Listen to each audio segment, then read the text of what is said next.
जय हिंद प्यारे दोस्तों। आप सभी का हमारे चैनल में हार्दिक स्वागत है।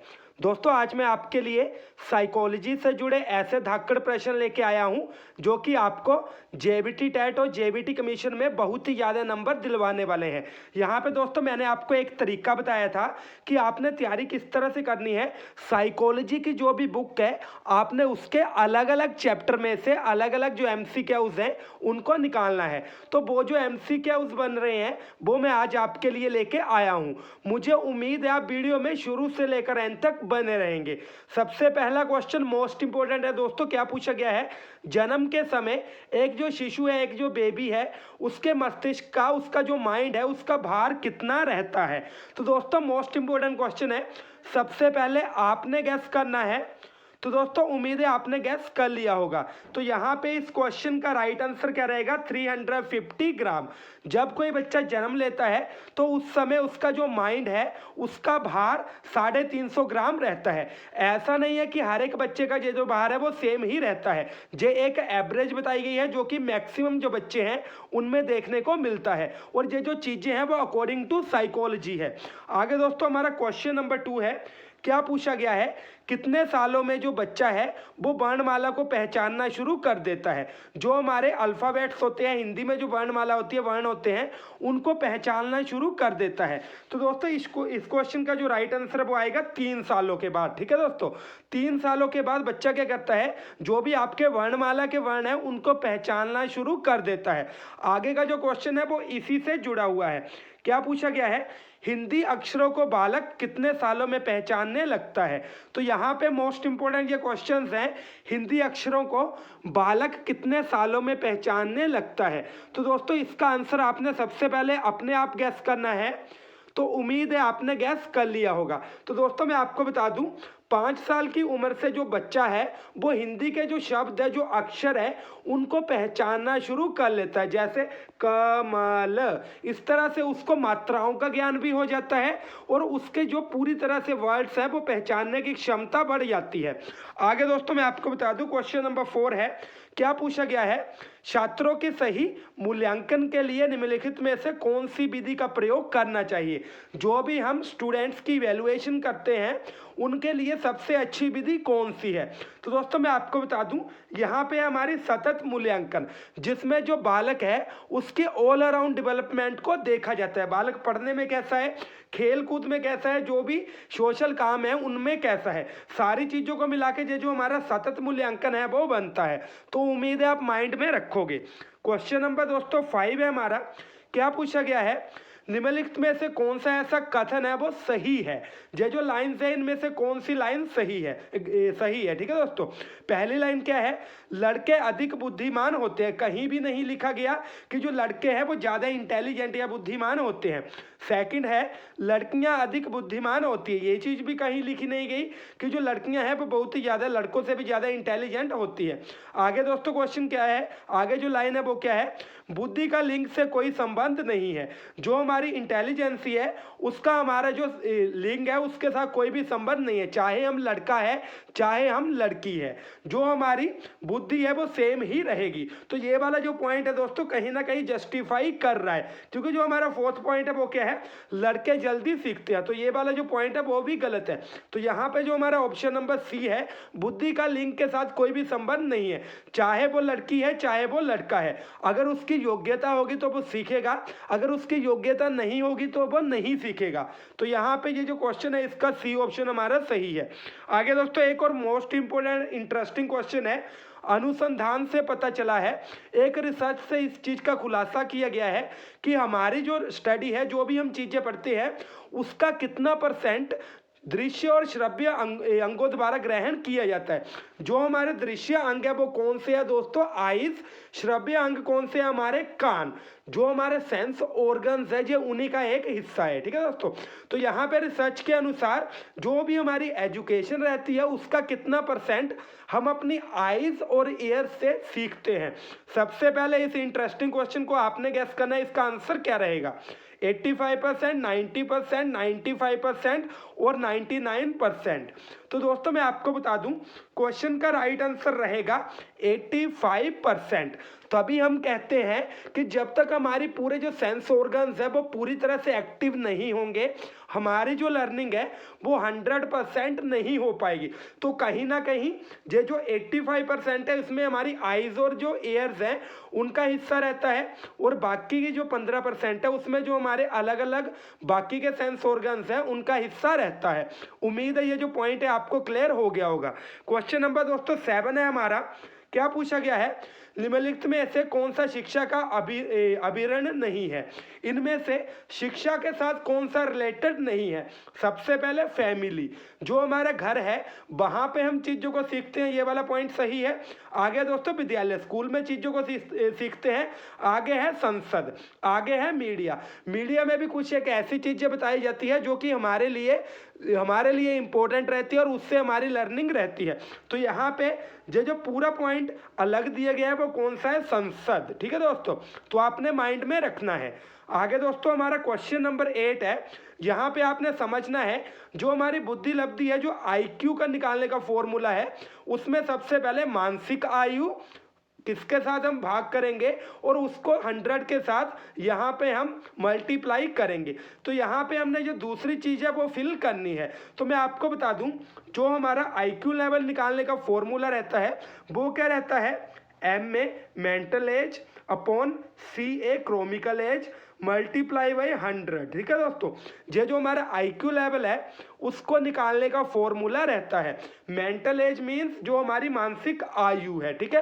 क्रोमिकल एज मीन्स जो कि हमारी वास्तविक आयु है। तो यहाँ पे कौन सा मिसिंग है, CA क्रोमिकल एज, जिसको कि हम वास्तविक आयु कहते हैं। तो दोस्तों यहाँ पे मैं आपको बता दूं ये जो हमारी MA है मेंटल एज है वो हम किसे कहेंगे, जो बच्चा है वो कौन से साल की सोच रखता है, उसका जो लेवल है वो कितने साल का है।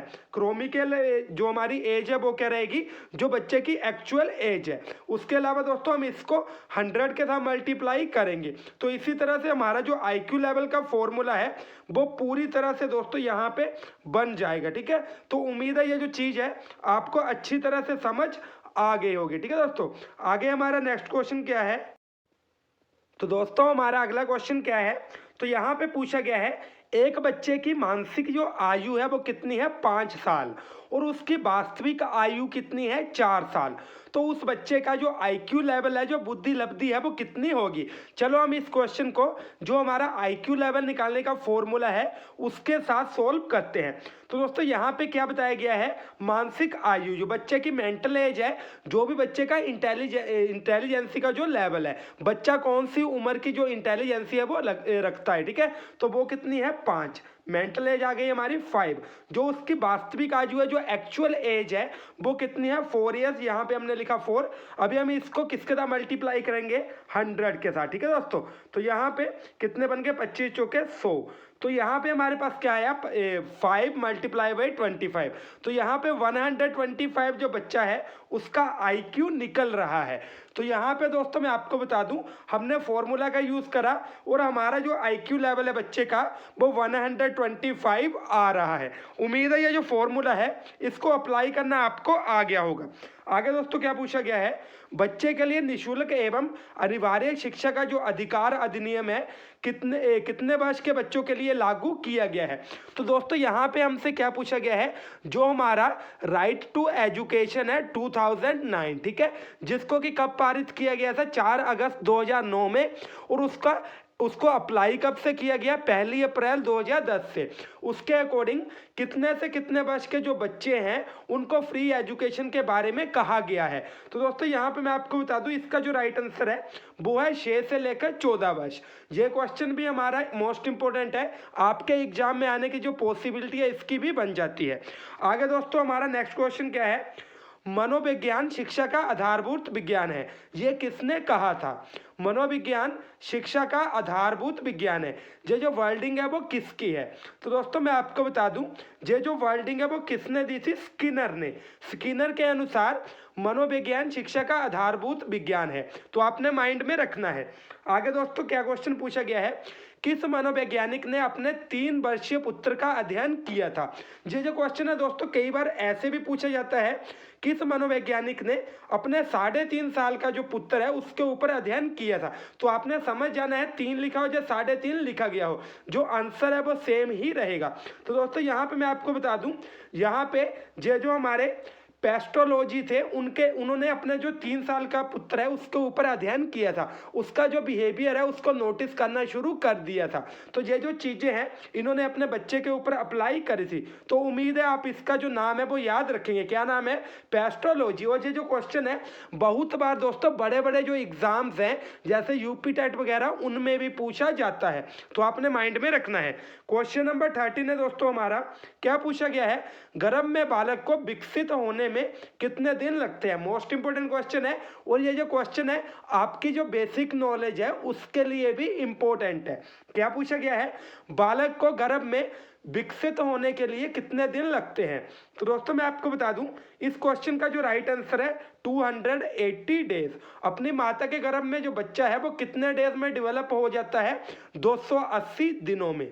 आगे दोस्तों क्या पूछा गया है, माता के गर्भ में सर्वप्रथम बच्चा जो है उसमें उसके कौन से बॉडी पार्ट का निर्माण होता है। जो बच्चा है उसके कौन से बॉडी पार्ट का जो निर्माण है वो सबसे पहले शुरू होता है। तो दोस्तों मैं आपको बता दूं यहाँ पे इस क्वेश्चन का जो राइट आंसर है वो क्या है, सिर। सबसे पहले जो निर्माण है बच्चे के सिर का होता है, अगर हम बात करें माता के गर्भ की। आगे दोस्तों क्वेश्चन नंबर 15 है, क्या पूछा गया है, जो मेंटल एज है जिसको कि हमने जो हमारा आईक्यू लेवल का फॉर्मूला है उसमें अप्लाई करा है, उसका कॉन्सेप्ट किसने दिया था। जो मेंटल एज का कॉन्सेप्ट है वो किसने दिया था। तो यहाँ पे इस क्वेश्चन का राइट आंसर रहेगा बिनेट या बिनेट। आपने यहाँ पे ध्यान से समझना है, कई बार ऑप्शन में बिनेट भी लिखा होता है, तो आपने समझ जाना बिने हो या बिनेट सेम ही इंसान है। आगे दोस्तों एक और मोस्ट इंपोर्टेंट क्वेश्चन है, किंडरगार्टन विधि का प्रतिपादन किसने किया। किंडरगार्टन विधि का प्रतिपादन किसने किया। दोस्तों मैं आपको बता दूं ये जो किंडरगार्टन विधि है ये भी एक टीचिंग का ही मेथड है, जिसमें कि हम बच्चों को प्ले वे मेथड से सिखा सकते हैं। और इसका जो प्रतिपादन है वो किसने किया, फ्रोबेल ने। तो आपने माइंड में रखना है फ्रेडरिक फ्रोबेल ने किंडरगार्टन विधि का प्रतिपादन किया था। आगे दोस्तों हमारा क्वेश्चन नंबर 17 है, क्या पूछा गया है, जो हमारी रीइंफोर्समेंट है पुनर्बलन है उसका सिद्धांत किसने दिया। सबसे पहले मैं आपको बता दूं जो रीइंफोर्समेंट है, जो पुनर्बलन है वो क्या चीज़ है। देखिए दोस्तों हम बच्चे को क्लासरूम में किस तरह से डील करते हैं, अगर बच्चा कोई चीज़ बोल रहा है वो बीच बीच में रुक रहा है तो हम उसको बोलते हैं हाँ हाँ आप कोशिश करिए, अच्छा कर रहे हो। तो उस चीज़ को हम क्या कहते हैं, रीइंफोर्समेंट। ये ऐसी क्रिया है जो कि जो भी हमारी एक्टिविटी चल रही है, जो बच्चा लर्निंग कर रहा है उसको और भी तेज कर देती है। अगर हम ऐसे बोलेंगे वेरी गुड बेटे आप सही बोल रहे हो, तो कहीं ना कहीं जो बच्चा है उसमें कॉन्फिडेंस आएगा और वो जो आंसर है वो 100% बोलने की ट्राई करेगा। तो इस चीज़ को हम कहते हैं पुनर्बलन। और इसका जो सिद्धांत है वो किसके द्वारा दिया गया था, स्किनर के द्वारा। उम्मीद है ये जो पुनर्बलन का कॉन्सेप्ट है आपके माइंड में बैठ गया होगा। आगे दोस्तों क्वेश्चन नंबर 18 है, मोस्ट इंपोर्टेंट क्वेश्चन है, स्याही धब्बा परीक्षण किसने किया था। तो यहाँ पे इसका जो राइट आंसर है वो क्या है, रोशार्क ने। रोशार्क ने स्याही धब्बा परीक्षण किया था, किसमें, साइकोलॉजी में। आगे दोस्तों क्वेश्चन नंबर 19 है, कौन से काल को परिवर्तन की अवस्था कहा जाता है। अभी देखिए दोस्तों जो हमारी किशोरावस्था है, अगर हम इसकी एज की बात करें तो जो हमारा 12 से लेकर 19 साल तक का जो भी बच्चे का ये जो अवस्था रहती है उसको हम क्या कहते हैं, किशोरावस्था। और उसको हम परिवर्तन की अवस्था कहते हैं, क्योंकि देखिए दोस्तों ये जो अवस्था है इसमें सबसे ज़्यादा बच्चे में फिजिकल चेंजेस आते हैं और उसका जो मेंटल चेंजेस है वो भी इसी अवस्था में आते हैं। कहीं ना कहीं बच्चा किस साइड जा रहा है उसके लिए ये जो हमारी किशोरावस्था है इसका अहम योगदान रहता है। अगर इसमें बच्चा बिगड़ गया तो उसको कोई नहीं सुधार सकता, अगर इसमें बच्चा सुधर गया तो उसको कोई भी नहीं बिगाड़ सकता।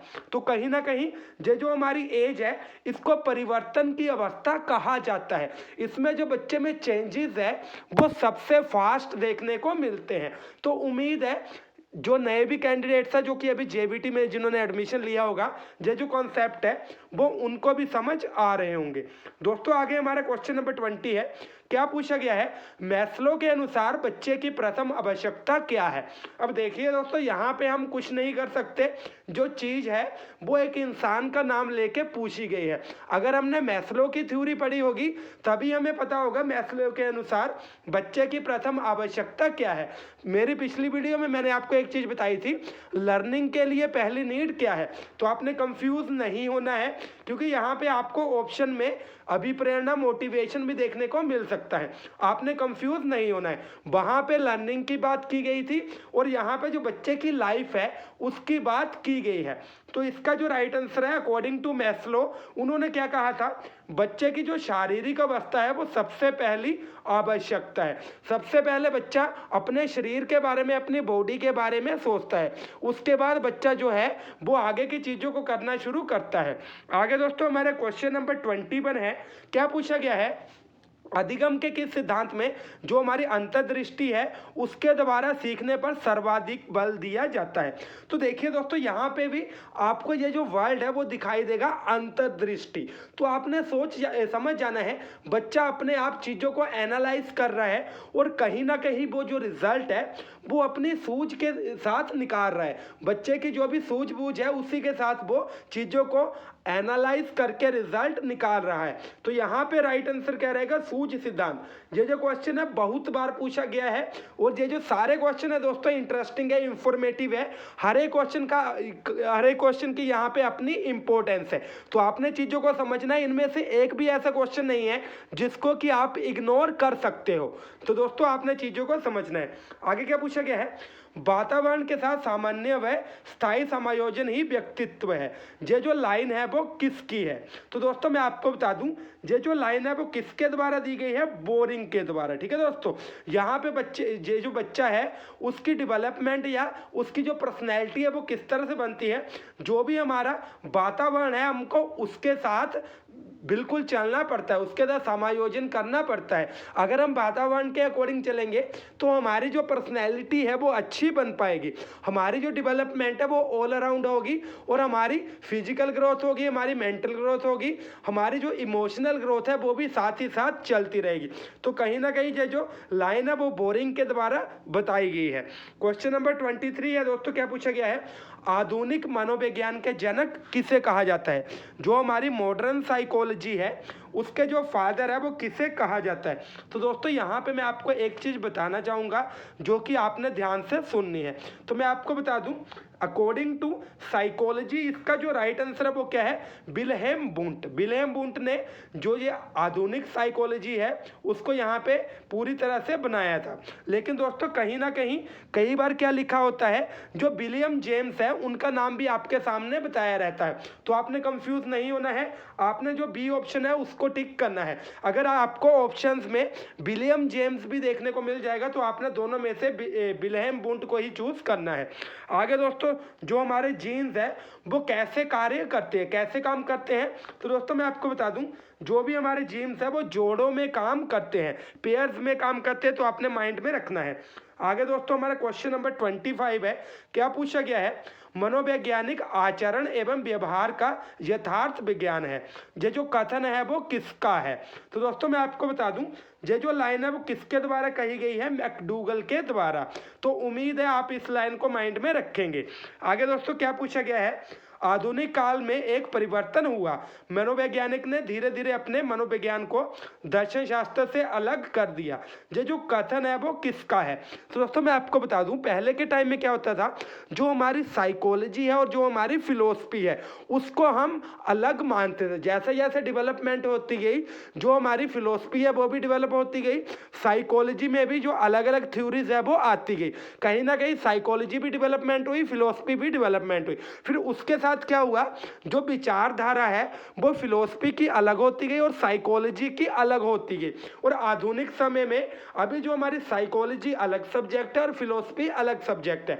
तो ये जो हमारी लाइन है वो किसके द्वारा बोली गई थी। तो दोस्तों इसका राइट आंसर है रायबर्न के द्वारा। उम्मीद है आप माइंड में रखोगे। आगे दोस्तों हमारा क्वेश्चन नंबर 27 है, निम्नलिखित में से शिक्षा का केंद्र बिंदु क्या है। आपने समझ जाना है, जब भी शिक्षा के केंद्र बिंदु की बात की है तो यहाँ पे जो स्टूडेंट है, जो बालक है, उसी को केंद्र बिंदु माना जाता है। क्योंकि दोस्तों हमने जो लर्निंग है वो बालक की करवानी है, बाकी ऐसा नहीं है कि स्कूल में हमने ऐसा बहुत ही बड़ा काम कर देना है। तो मेन जो चीज़ है, वो जो फोकस है वो बालक के ऊपर ही दिया गया होता है। बालक को हम स्कूल से बाहर भी पढ़ा सकते हैं, बालक को हम कहीं और भी पढ़ा सकते हैं, लेकिन दोस्तों जो बालक है, जो स्टूडेंट है, वो हमारा स्टूडेंट ही रहेगा। हमारा जो एम है वो यही है कि हमने इसकी ही ग्रोथ करवानी है, जो डेवलपमेंट है वो बालक की ही करवानी है। आगे दोस्तों क्वेश्चन नंबर 28 है, जो हमारा अधिगम है वो क्या है। तो देखिए दोस्तों, सबसे पहले सार्वभौमिक है। मैं आपको बता दूं, अधिगम की जो विशेषता है सार्वभौमिकता, ठीक है। आगे है निरंतरता, पूरी उम्र चला रहता है। लेकिन दोस्तों यहाँ पे हमसे जो अधिगम है उसका मीनिंग पूछा गया, उसकी विशेषताएं नहीं पूछी गई। तो दोस्तों मैं आपको बता दूं, लर्निंग हम किसे कहते हैं, जब हमारा जो बिहेवियर है वो कोई चीज़ सीखने के बाद चेंज हो जाता है। मान लो हमने चीज़ को सीख लिया, लेकिन जब तक हमारा जो बिहेवियर है वो उसके अकॉर्डिंग पॉजिटिव वे में चेंज नहीं हुआ, तब तक हम ये चीज़ नहीं कह सकते कि जो हमारी लर्निंग है वो कंप्लीट है। तो यहाँ पे ये जो हमारा सी ऑप्शन है, व्यवहार में अपेक्षाकृत स्थायी परिवर्तन, मोस्ट इंपोर्टेंट क्वेश्चन है, आपने माइंड में रखना है, ठीक है दोस्तों। तो यहाँ पे ये जो हमारा क्वेश्चन है वो सही रहेगा, ठीक है दोस्तों। आपने आंसर देख लेना है, व्यवहार में अपेक्षाकृत स्थायी परिवर्तन। आगे दोस्तों हमारा क्वेश्चन नंबर 29 है, क्या पूछा गया है, किशोरावस्था एक नया जन्म है जिसमें उच्चतर और श्रेष्ठतर मानव विशेषताओं का जन्म होता है। ये जो कथन है वो किसका है। तो दोस्तों मैं आपको बता दूं, यहाँ पे हमसे पूछा गया है जो हमारी किशोरावस्था है, जो मैंने आपको पहले बताई है 12 से लेकर 19 साल तक। यहाँ पे एक आधे साइकोलॉजिस्ट है जिनका ये मानना है कि ये बच्चे का नया जन्म है। और ये जो लाइन है दोस्तों वो किसके द्वारा बोली गई है, तो मैं आपको बता दूं स्टैनली हॉल के द्वारा बोली गई है। तो आपने माइंड में रखना है। आगे दोस्तों हमारा क्वेश्चन नंबर 30 क्या है, नैतिक तर्क का जो अवस्था सिद्धांत है वो किसके द्वारा दिया गया है। नैतिक तर्क का अवस्था सिद्धांत किसके द्वारा दिया गया है। तो दोस्तों मैं आपको बता दूं, यहाँ पे भी आपको नैतिक वाली चीज दिखाई देगी। आपने समझ जाना है कि ये जो सिद्धांत है वो किसके द्वारा दिया गया है, कोहलरबर्ग, ठीक है दोस्तों। कोहलबर्ग के द्वारा ये जो सिद्धांत है वो दिया गया है। तो दोस्तों उम्मीद है ये जो क्वेश्चन है आपको इंपॉर्टेंट लगे होंगे और कहीं ना कहीं जो आपके कॉन्सेप्ट है वो इन क्वेश्चंस के साथ क्लियर हुए होंगे। तो दोस्तों आगे इसी तरह के जो क्वेश्चंस हैं उनके लिए आपने हमारे चैनल के साथ जुड़े रहना है। Thank you. जय हिंद, जय भारत, जय हिमाचल।